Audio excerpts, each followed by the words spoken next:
Let's run through some common get-up mistakes and things that you can do to avoid them.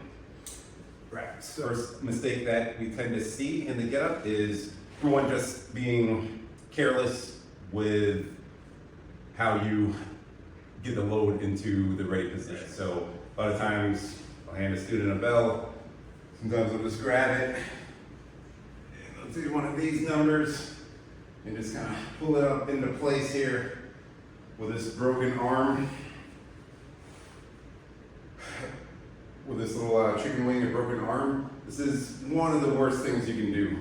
Remember, we are practicing perfection of our skills, okay? Being sloppy, all it's gonna do is lead to injury. And injury is gonna prevent consistency. Without consistency, that's how much results you're gonna get, okay?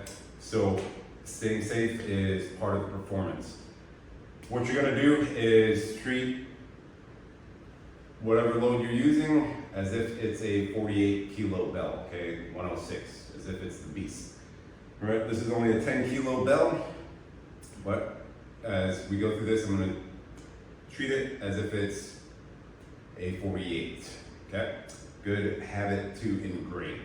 So, proper way to get into position to load the bell up into the ready position is to lie on our side, the side, our working side. Okay, so I'm down on my left side here. I'm gonna spear my hand through the handle of the bell, get my grip on the handle.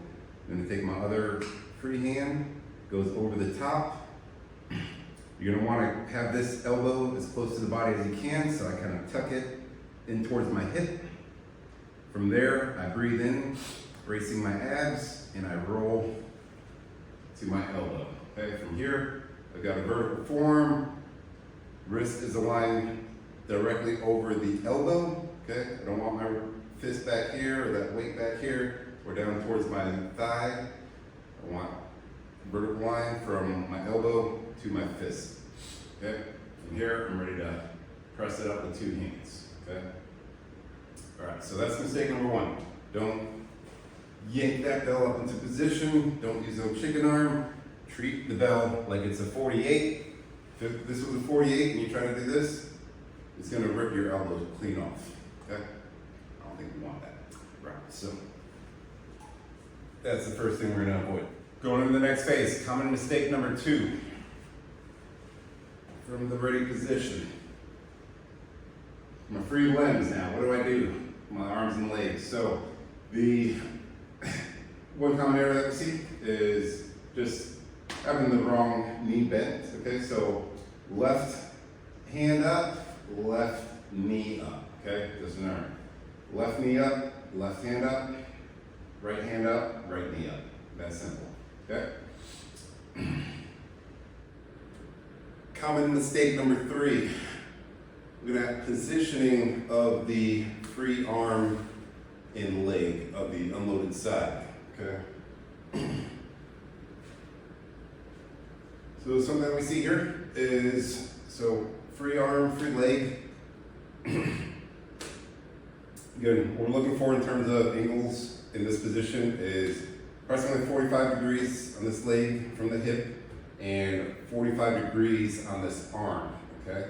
So generally, once we have 45 degree angles here, my arm and leg should be parallel, running alongside each other there. And that's gonna give me the best chance of rolling up to the elbow and landing in a good position, okay? What we wanna think about here is sort of that anatomical position, right? So if I'm laying flat, arms and legs out to my side here, I got about 45 degrees, okay? So now that 45 degree angle, that is something that we can play around with because again, based off your body structure, your anatomical portions, 45 degrees may not be the optimal angle for you. That's perfectly fine. I have some good ways that you're gonna discover that. Two simple ways I'm gonna show you. Number one, thumb into the sternum. Maintain that angle on the elbow, bring the elbow to the floor, extend the forearm.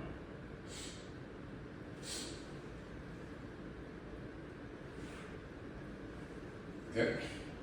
Option number 2. I'll stretch that arm.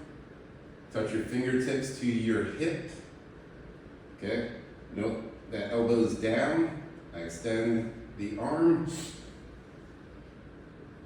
Roll on up. Okay. That's right where I need to be with a nice supported shoulder. Okay. So what happens if we're out of position here? Say I try to roll, I got my arm up here, this is something I see a lot. Arms too high, we're kind of sloppy, we're just getting in and going through the motions. No bueno, I'm all disconnected here, I'm too stretched out.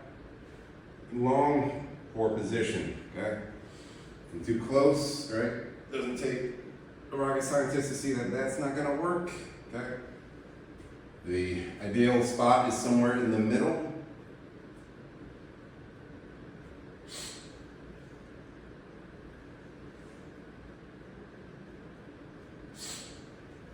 Okay, so in the beginning there, as you're finding what position works best for you, try those 2 options, right? Either thumb into the sternum or fingertips to the hips.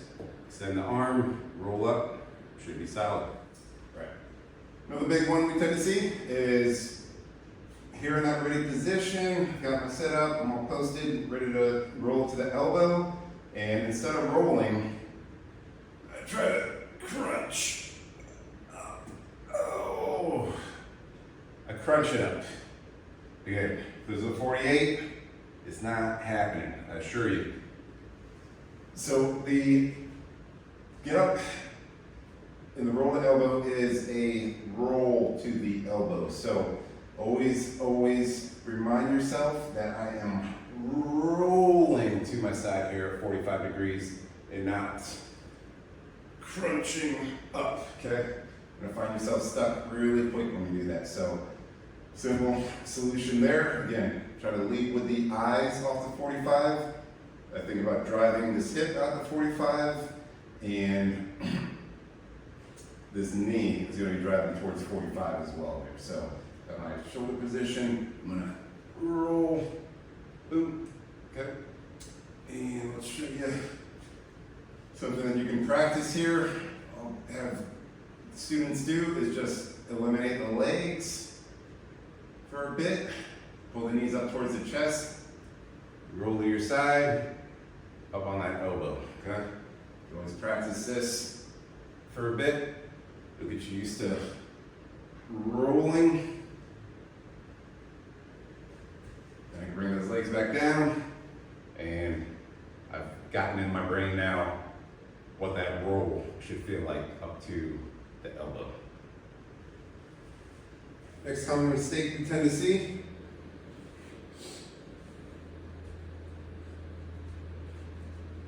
Got my positions, got my angles dialed down. I roll to the elbow, and I collapse here, okay? When it collapses to the ground like this, obviously, I have nothing supporting the bell except my arm, okay? Whole point of the Turkish get-up is called alignment under load, integrity under load. Question yourself, what's holding the bell in the get-up? You want to think your hand, but in reality, the ground is holding the belt, okay? So always remember, the ground is holding the belt.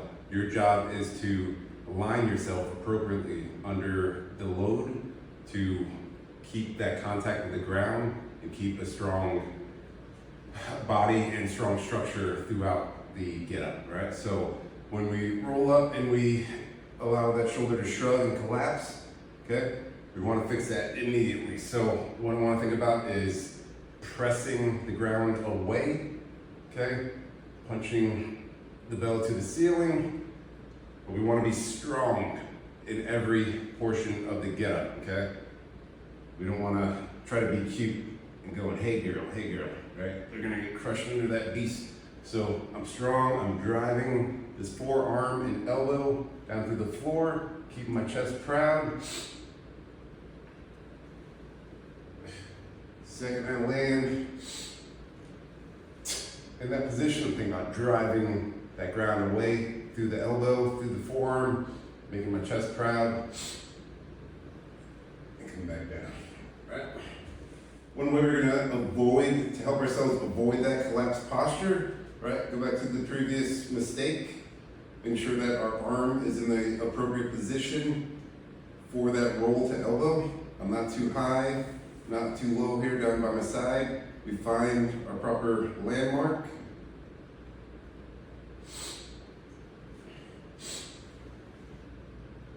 Okay. If you have the arm at the right angle and right position, where that shoulder is supported by the ground, by my elbow, okay, you're going to be a lot less likely to roll up into a bad position or poor posture. Okay, I'm out of position.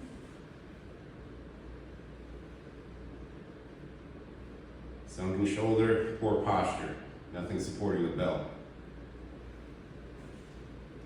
You don't even want to see what happens if I do that. All right, so find proper angle. Another thing you can do, point that thumb up and away. It's going to help to externally rotate the shoulder. So we're already screwing the shoulder down before I initiate the roll.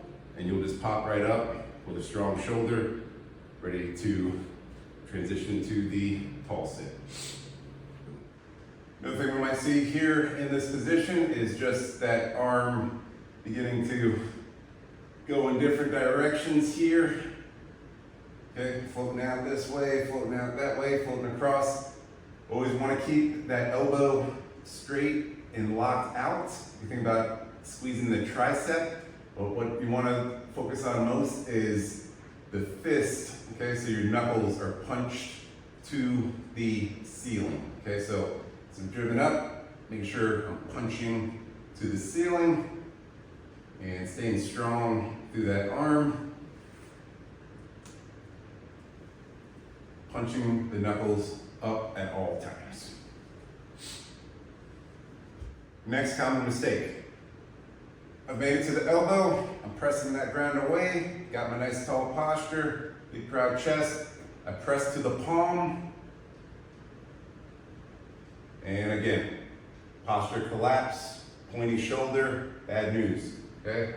When I punch up here, when I press up to the palm, what we can do, make sure we're landing in a good position, good strong position. Simply, when I put my palm down on the floor, I'm gonna point my fingertips away, press the heel of my palm through the ground, and continue to press that palm through the ground, okay?